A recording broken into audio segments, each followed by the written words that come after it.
आप नहीं इतिहास कर नया, शेर सा निकल सारे रुख बदल दिखला जोश नया।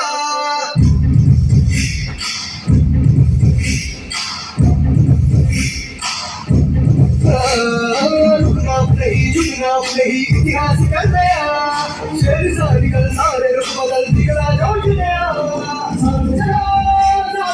दुनिया है डट के चलो मंजिलें खोले वाले, साथ चलो साथ है बुद्ध की राहें, डट के चलो मंजिलें खोले वाले। जय भीम क्रांति का नारा है, जय भीम दुनिया में न्यारा है, जय भीम सबका सहारा है, जय भीम जहाँ से भी प्यारा है, जय भीम क्रांति का नारा है, जय भीम दुनिया में न्यारा है, जय भीम सबका सहारा है, जय भीम जहाँ से भी प्यारा है, जय भीम।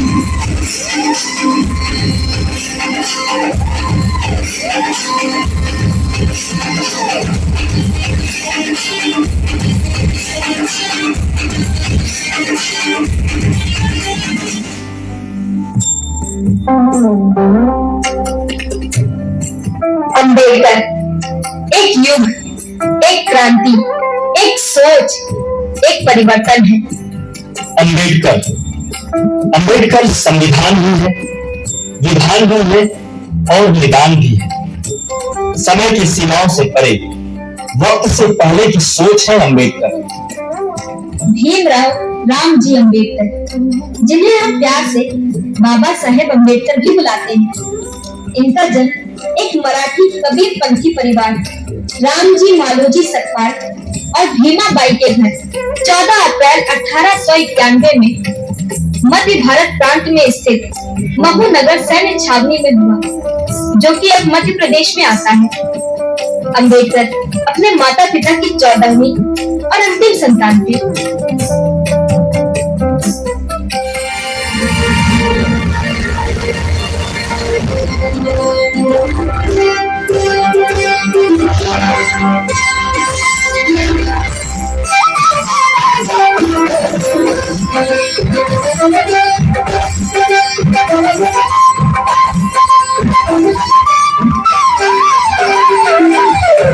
आज आनंद भयो बन बड़ी महीनी, आज आनंद भयो,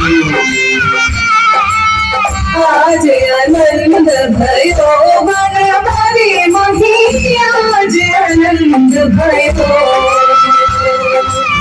आज आनंद भयो बन बड़ी महीनी, आज आनंद भयो।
चले जाएं, बिल्कुल बता दिए। ये जगह हमारे लिए नहीं है, कुछ पता भी नहीं। कहाँ जाओगे? बाबा सही कह रहे हैं। कहाँ जाएंगे तुम? आई, वहाँ जो पीछे मैदान है ना, मैंने यहाँ देखा है कुछ लड़कों को खेलते हुए। जाने दो ना बाबा। ठीक, जाओ। अगर वो तुम्हारा कोई नाम पूछेगा तो क्या बताओगे तुम?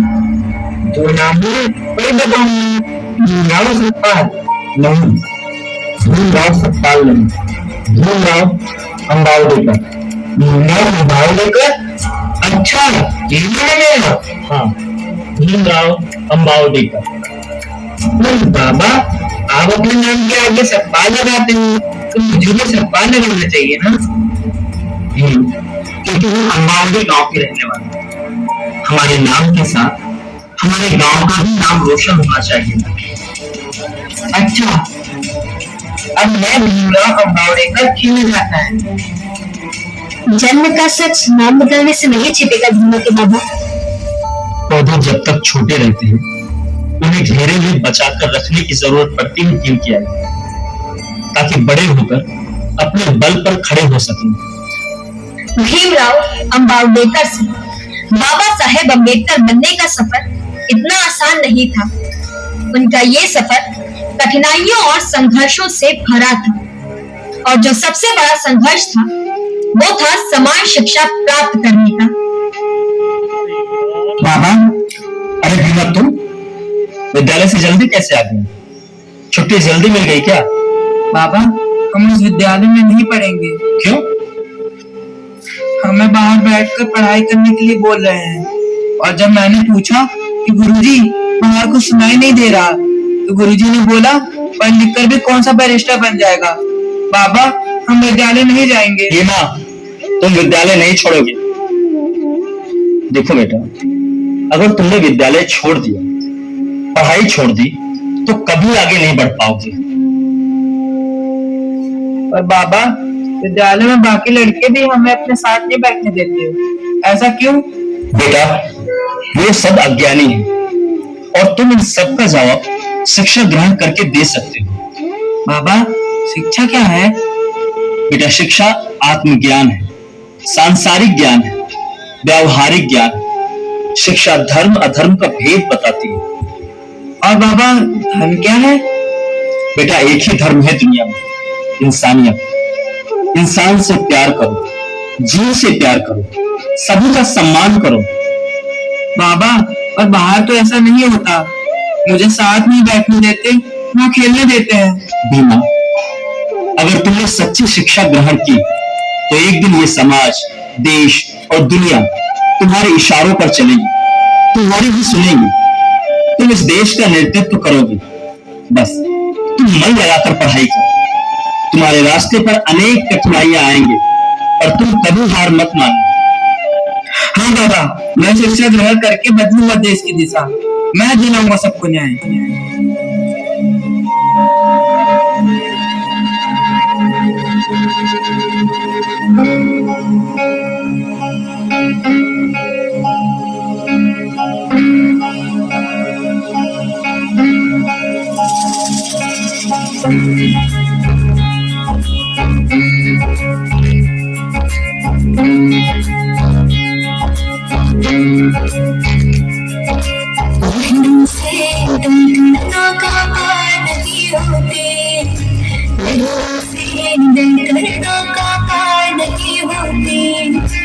कोशिश करने वालों की हार नहीं होती, कोशिश करने वालों की हार नहीं होती।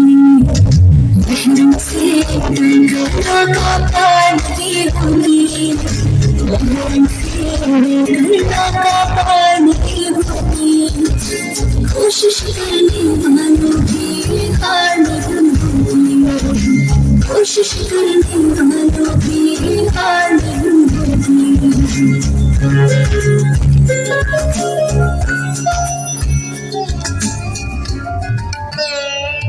भीमराव अंबेडकर पूरे मन से शिक्षा ग्रहण करने में लग गए। भीमराव अंबेडकर के पिता ने इनका विवाह रमाबाई के संग 4 अप्रैल सन 1906 में संपन्न कर दिया। तब रमाबाई सिर्फ 9 वर्ष की थी और भीमराव अंबेडकर मात्र 15 वर्ष के। इनका विवाह साधारण तरीके से एक बाजार की गली में संपन्न हुआ।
रमाबाई भीमराव अंबेडकर को साहब कहकर बुलाया करती थी।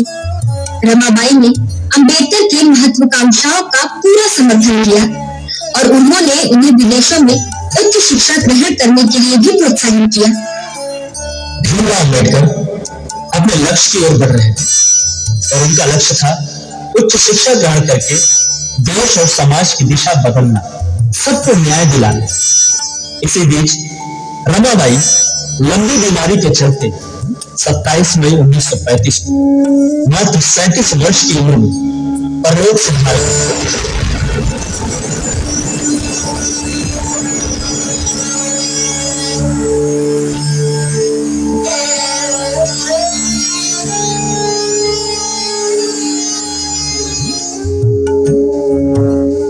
रमाबाई की मृत्यु के बाद अंबेडकर के सामने दुखों का पहाड़ टूट पड़ा, परंतु बाबा साहब अपने पारिवारिक दायित्वों की परवाह किए बिना आगे बढ़ते गए।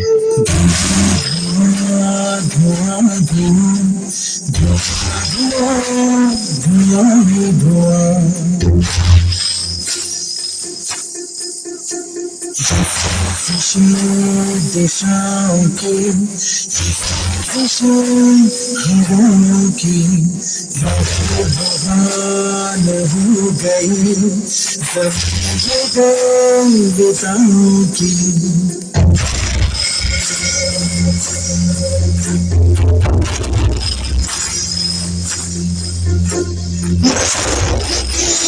सदाएं हैं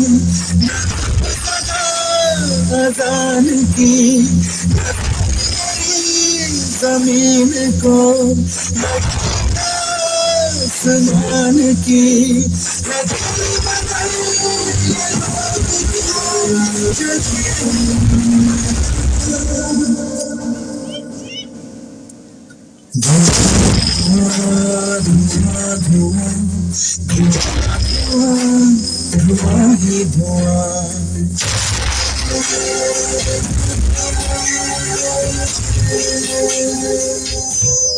विदेश में अपनी पढ़ाई पूरी करने के पश्चात डॉक्टर बी.आर. अम्बेडकर वर्ष 1920 के दशक की शुरुआत में भारत लौट आए। उस समय भारतीय समाज में व्याप्त सामाजिक अन्याय अम्बेडकर जी को जातीय भेदभाव के उन्मूलन और हाशिए पर रहने वाले लोगों के उत्थान के लिए आजीवन संघर्ष की राह पर ले गए। 1924 में डॉक्टर भीमराव अंबेडकर जी ने दलितों के बीच शिक्षा को बढ़ावा देने और उनकी सामाजिक आर्थिक स्थिति में सुधार लाने के उद्देश्य से बहिष्कृत हितकारी सभा की स्थापना की। सामाजिक सुधार के लिए कानूनी मार्गों के महत्व को पहचानते हुए अम्बेडकर जी ने ब्रिटिश अधिकारियों के सामने भी दलितों का प्रतिनिधित्व किया। सामाजिक न्याय और समानता की अपनी खोज में अम्बेडकर की बौद्ध धर्म में रुचि प्रारंभ हो गई थी और उन्होंने विभिन्न दर्शनों और धर्मों का अध्ययन किया। 14 अक्टूबर 1956 को अम्बेडकर जी ने नागपुर में आयोजित एक विशाल सार्वजनिक समारोह में औपचारिक रूप से अपने लाखों अनुयायियों के साथ बौद्ध धर्म को अपना लिया।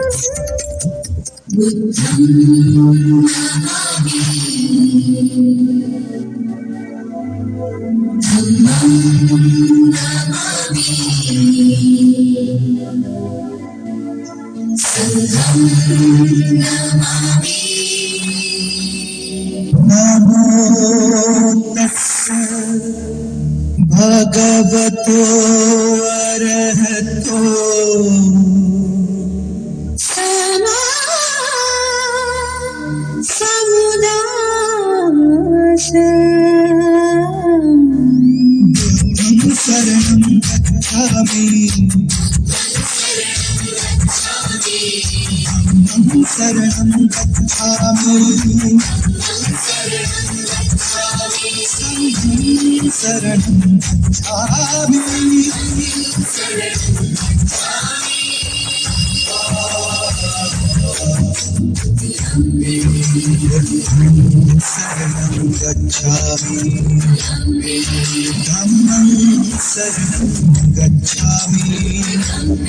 संघं शरणं गच्छामि शरणं गच्छामि धम्मं शरणं गच्छामि संघं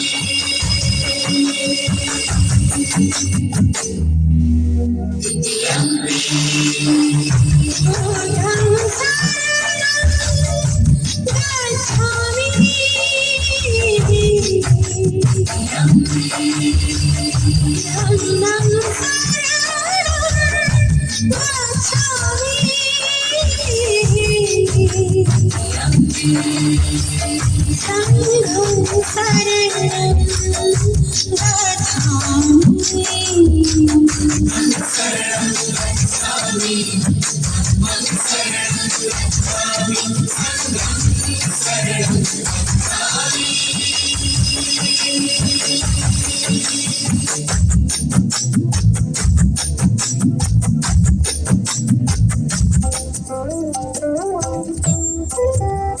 बाबा साहेब का सबसे बड़ा स्थायी युग भारतीय संविधान का प्रारूप तैयार करना माना जाता है। प्रारूप समिति के अध्यक्ष के रूप में इन्होंने भारतीय संविधान को इस तरह से आकार दिया कि भारत के सभी नागरिकों के लिए न्याय, स्वतंत्रता, समानता और बंधुत्व सुनिश्चित हो सके। गांधी, पटेल, जवाहर सभी बड़े राजनेता राजनीतिक मतभेद के बावजूद अंबेडकर की बुद्धि क्षमता और कौशल का लोहा मानते थे। यही कारण था कि देश का नया संविधान बनाने का गुरुतर दायित्व बाबा साहब को दिया गया। भारत के संविधान को संविधान के निर्माता ने 2 वर्ष 11 माह 18 दिन में अपने अथक प्रयासों से 26 नवंबर 1949 को राष्ट्र को समर्पित कर दिया, जिसे हम संविधान दिवस के रूप में मनाते हैं।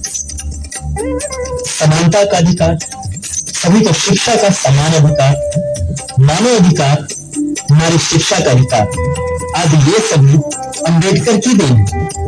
देश के पहले विधि मंत्री के रूप अंबेडकर आज भी याद किए जाते हैं। हमारा राष्ट्र बाबा साहब का आज भी ऋणी है। बौद्ध धर्म को मानने वाले अंबेडकर ने देश को नई दिशा, नई चेतना, नई पहचान दी। अपेक्षित गरीबों, असहायों के मसीहा थे अंबेडकर। 6 दिसंबर 1956 को देश को संविधान देने वाले संविधान निर्माता मां भारती का लाडला पंचतत्व में विलीन हो गया।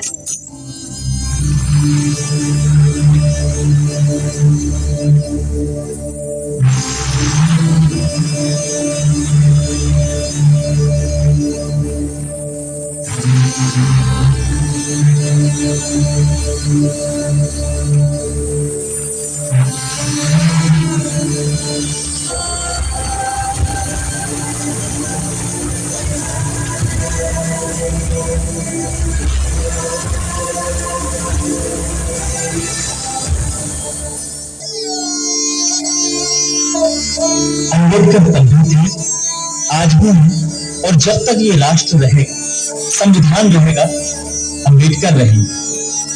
आज 6 दिसंबर उनके परिनिर्वाण दिवस पर हम सभी भारत रत्न बाबा साहब भीमराव अम्बेडकर कोटि कोटि नमन करते हैं।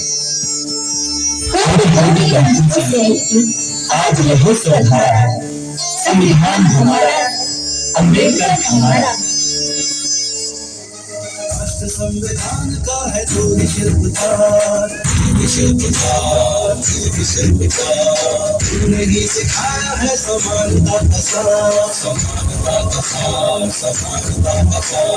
राष्ट्र संविधान का है तू ही शिल्पकार, तूने ही सिखाया है समानता का साथ। अपनी कलम से की है देश रचना, एक शब्द तेरा भी दर्जना।